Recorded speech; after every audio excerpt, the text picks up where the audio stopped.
Cześć!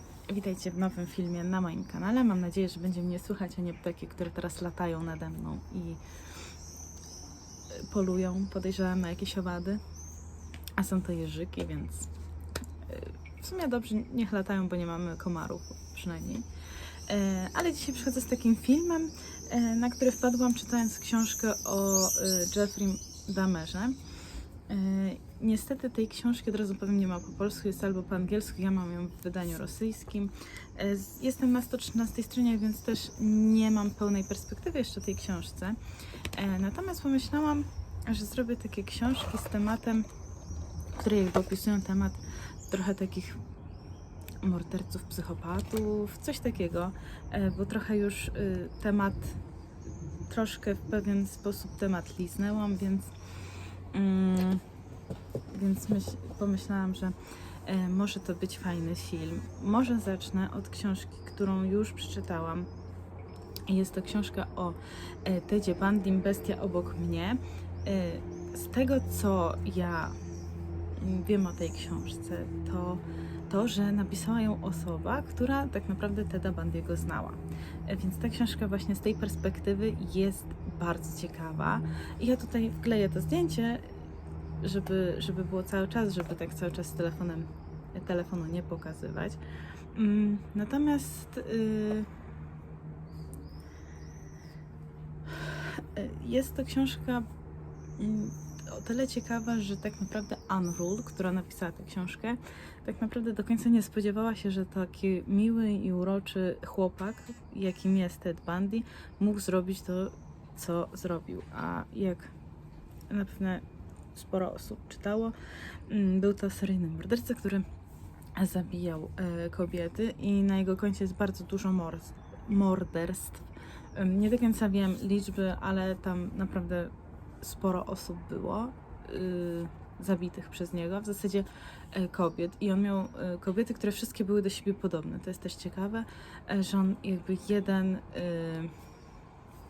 typ urody jakby zabijał, nie wiem, czy tak można to powiedzieć, że zabijał typ urody, natomiast bardzo podobne do siebie dziewczyny zabijał i nie pamiętam dokładnie, ale wydaje mi się, że to jest jakaś właśnie taka podobna dziewczyna do takiej, która kiedyś go odrzuciła. Natomiast fajna jest o tyle ta książka, że ogólnie takie książki o seryjnych mordercach może tak są fajne, ponieważ tak naprawdę cały czas, jakby nie cały czas, ale tak naprawdę pokazuje nam autor książki życie takiego mordercy od wczesnych momentów, od narodzin praktycznie, do momentu, kiedy przyszedł czas na zabijanie, a potem jak wyglądało jego życie w areszcie. Często jest też pokazane przy Tedzie Bundym. Mamy pokazane, jak tak mi cały czas te książki spadają. Przy Tedzie Bundym cały czas mamy pokazane to, jak kobiety, pomimo tego, że on zabijał, bardzo chciały z nim być. Nawet jedna wzięła z nim ślub w trakcie, kiedy on był właśnie już osadzony w więzieniu i skazany. Nie wiem, czy był już skazany, natomiast jedna z dziewczyn przychodziła do niego i tam nawet zaszła w ciążę z nim, więc można pokazuje to też to, jak ci seryjni bohaterowie, to nie są seryjni mordercy, są źle odbierani trochę przez społeczeństwo. Trochę później też powiem o serialach i filmie i tam na tym właśnie można bardziej zobrazować. I myślę, że o Tedzie Bundym to tyle powiem. Teraz właśnie czytam książkę o Jeffrey Dahmerze i ta książka też jest bardzo ciekawie napisana, natomiast zauważyłam już, że właśnie Jeffrey Dahmer żył od 1960 do 1994 roku, natomiast książka została napisana w 93, więc to jest książka, która nie pokazuje nam całości sprawy, ponieważ no, jak ona już wyszła, to jeszcze Jeffrey Dahmer żył, natomiast w 1994 roku jego współwięzień zabił jakby w więzieniu, więc tak. Więc ta książka akurat nie pokazuje całości sprawy. Ta o Tedzie Bundym, z tego co pamiętam, bo ja ją słuchałam już jakiś czas temu, bardzo dobrze obrazuje wszystko i chyba nawet jest pokazane to, co działo się po śmierci, o ile ja już sobie czegoś nie domawiam. A więc tam nie do końca wiem. Natomiast mamy tutaj bodajże 10 rozdziałów. I tak naprawdę one są pięknie pokazane wszystkie po kolei, bo mamy najpierw jego odkrycie, że on mordował, potem pokazane mamy jego dzieciństwo, fantazje, jakie miał, bo naprawdę to był człowiek z wielkimi fantazjami.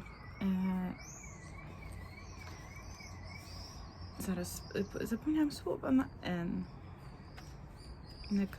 Nekrofilskimi i takimi homoseksualnymi. I te jego fantazje połączyły się w jedną fantazję, przez co zabijał tylko homoseksualistów. A tak naprawdę to, jak zabijał swoje ofiary, też pokazało nam jego dzieciństwo, bo tak naprawdę on był zostawiony sam sobie i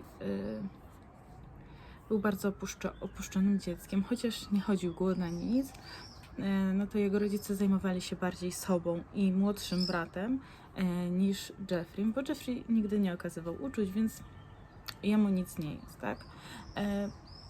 Bardzo też kochał zwierzęta, dlatego nikt zwierząt, chociaż tam jak ta jego nekrofilia się rozwijała, to zbierał truchła zwierząt, natomiast nigdy nie zabił zwierzęcia i nigdy nie rozłożył na czynniki pierwsze zwierzęcia, które znał on albo jego ukochany pies, który też tam w pewnym momencie zmarł i też Jeffrey to dosyć przeżył, natomiast też nie pokazał tego nikomu.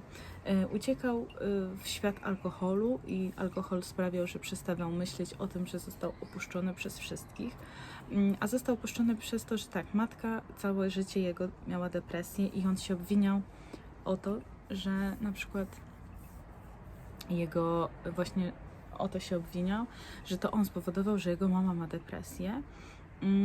Z kolei ojciec cały czas chciał być lepszym, chciał mieć lepszą karierę i cały czas podwyższał swoje jakby stopnie naukowe i tak naprawdę całe życie rodziny Dahmerów opierało się właśnie na tym, że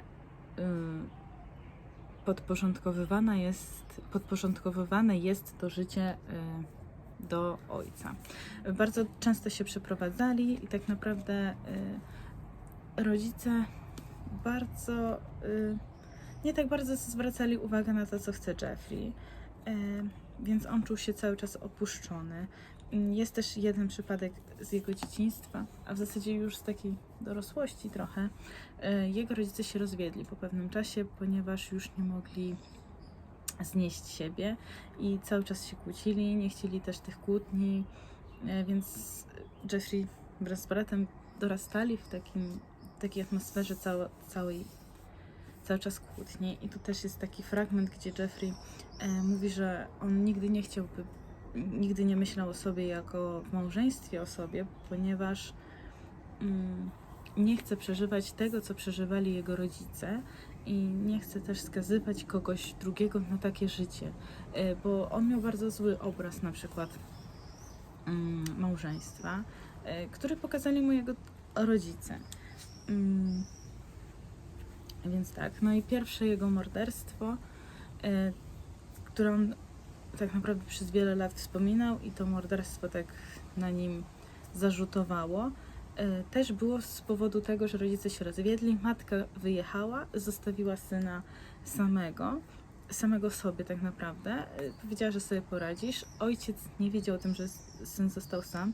Więc tak naprawdę chyba miesiąc Jeffrey sam siedział w domu z psem i to na niego też tak porzutowało. Wtedy te fantazje jeszcze bardziej poleciały jakby na jakieś gorsze rzeczy. Więc tak, to się wydarzyło. I dalej na razie jeszcze nie wiem. W sensie wiem, bo oglądałam serial, o którym później opowiem. Natomiast książka troszeczkę inaczej jest. Natomiast serial uważam, że bardzo opierał się na tym, co opisywała książka. Po fantazjach mamy walkę, potem mamy upadek, koszmar, szaleństwo, pytanie, czy będzie się Jeffrey umiał skontrolować po pewnym czasie.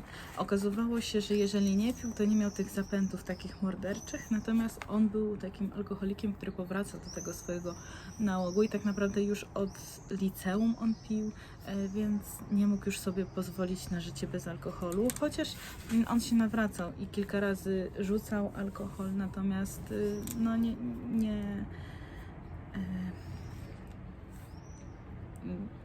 jakby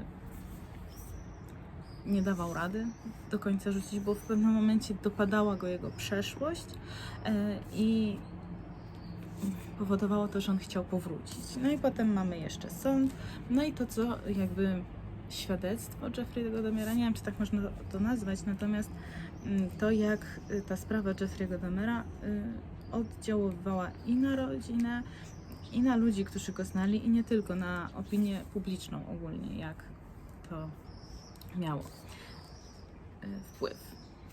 Więc mamy Jeffrey'ego Dahmera.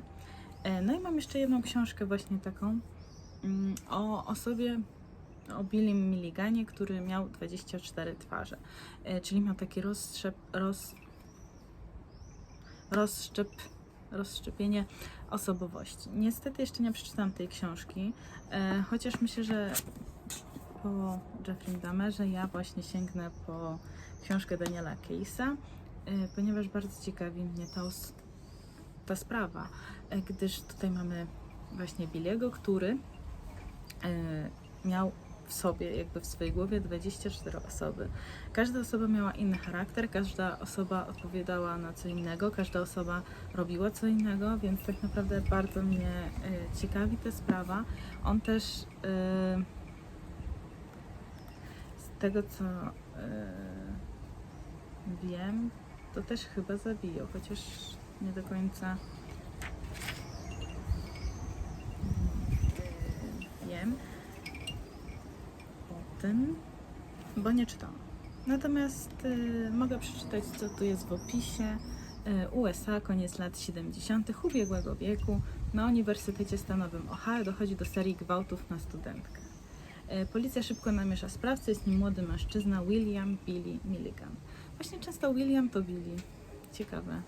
Chociaż tak samo jak prosty na przykład Aleksander to Sasha. Myślę, że to też takie jakieś połączenie dziwne. W areszcie podejrzany próbuje odebrać sobie życie, by chronić mężczyznę przed nim samym. Władze przysyłają doświadczoną panią psycholog, która odkrywa szokującą prawdę. W umyśle jednego Billiego mieszkają 24 osoby. To musiał być szok dla pani psycholog, która to odkryła.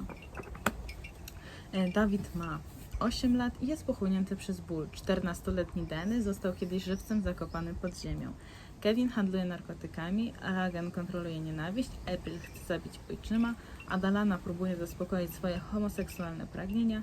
Billy przeważnie śpi, bo gdy tylko się obudzi, znów spróbuje popełnić samobójstwo.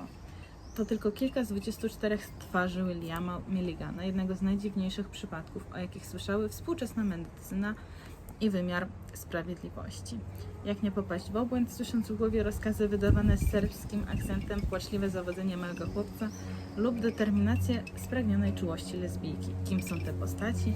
W jaki sposób przejmują władzę nad myślami i czynami Billiego? A może wszyscy zaangażowani w sprawę policjanci, prawnicy i lekarze dają się zwieść grze genialnego aktora, który chce tylko uniknąć kary za popełnione przestępstwa. Jestem ciekawa w jakim stylu to jest napisane, bo tutaj widzę, że jest dużo dialogów. Natomiast w książce tutaj Ołtarz Śmierci, historia maniaka, kanibala Jeffrey Dahmera, nie ma takich dialogów, tylko są po prostu puste fakty. W sensie, no nie takie puste, ale fakty i to jest taki little tekst, tak naprawdę tylko przedzielę na przykład rozdział. Ja obecnie jestem na 4, więc zacznę rozdział z walką. Natomiast niestety jeszcze tej nie czytałam, ale też jest ciekawa i to też może pokazać, jak człowiek może załamać się w swoim jakby życiu, jak to życie może rozwalić człowieka. Trochę się też narzuca historia z Horcruxami Voldemorta, bo trochę tam Voldemort też swoją duszę na kawałki rozwalił. No i teraz przejdźmy trochę do filmu, bo na przykład jest film właśnie o Tedzie Bundym, Podły, okrutny, zły, gdzie grał Zac Efron. Tam jest przepięknie pokazana ta historia, w sensie no nie przepięknie, ale dobrze przekazana historia właśnie Teda Bundy'ego.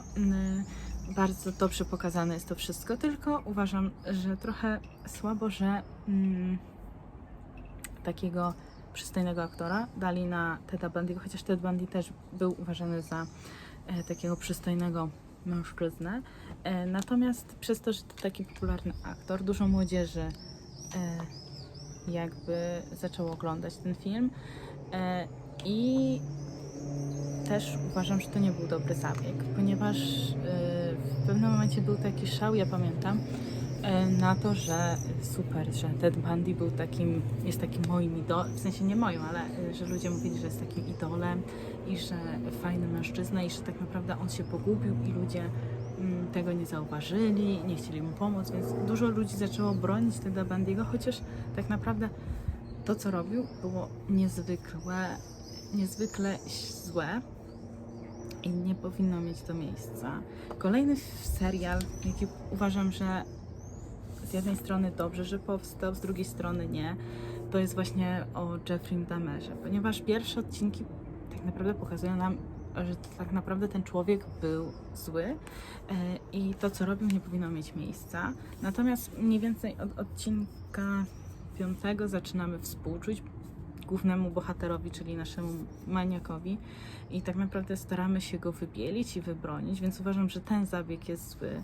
No i to, co się działo po tym wyjściu tego serialu, jak to on wiralował wszędzie w internecie, też uważam, że jest złe, ponieważ ludzie tak naprawdę zaczęli bronić psychopatę i tak naprawdę zaczęli wybielać te jego zachowania, że on tak naprawdę nie chciał, że to przez niego alkohol przemawiał.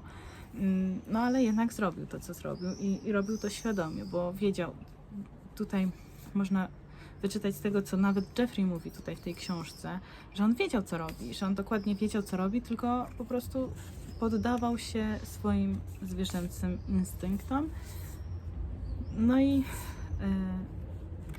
właśnie wiedział, co robi, więc nie powinno się go wybielać. Ja też, jak oglądałam właśnie Dahmer, serial Dahmer na Netflixie, to też zaczęłam w pewnym momencie mówić, że kurde, on wcale nie jest takim złym człowiekiem, ale potem do mnie doszło, że kurde, jednak jest to zła postać.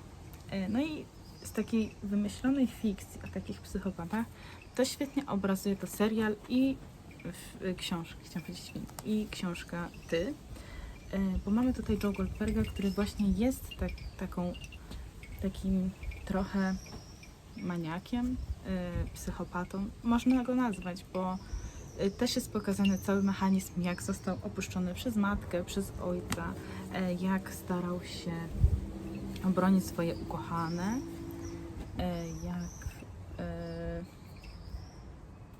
on próbuje znaleźć swoją miłość i to też jest takie osaczenie jakby ofiary. No i strasznie, uważam, że książka troszkę też inaczej pokazuje i bardziej w książce można zagłębić się w ten portret psychologiczny naszego Joe Goldberga, natomiast serial pięknie obrazuje tą książkę. Pierwszy tom i pierwszy sezon serialu bardzo są do siebie podobne, natomiast już kolejne trochę odbiegają od siebie, natomiast ogólnie cały mechanizm tego jest świetnie pokazany tutaj. No i on osacza te swoje ofiary i tak w każdym tomie tak naprawdę mamy inną ofiarę. Czekam na 4. tom wydany w Polsce, bo już wiem, że wyszedł za granicą, natomiast w Polsce jeszcze nie ma, nie wiem, czy w ogóle wyjdzie. Mam nadzieję, że tak, bo bardzo bym chciała przeczytać i jak nie, to będę musiała sobie angielskie wydanie przeczytać, co będzie ciężkie, bo ja angielskie książki niezbyt lubię czytać, bo strasznie długo mi to idzie. Natomiast tutaj też mamy takiego trochę wymyślonego psychopatę, natomiast też świetnie pokazane są tutaj te mechanizmy, które taka osoba przejawia. Więc taki byłby dzisiaj film. Trochę sobie pogadałam o temacie, który bardzo lubię i który bardzo mnie interesuje. Więc dzięki za obejrzenie takiego filmu. Mam nadzieję, że Wam się podobają takiego typu filmy. Może dacie jakiś temat, o którym mogłabym też opowiedzieć. Może coś Was interesuje i moje zdanie byłoby Wam ciekawe. Także to by było tyle. Dzięki za obejrzenie i do zobaczenia w kolejnych filmach. Cześć!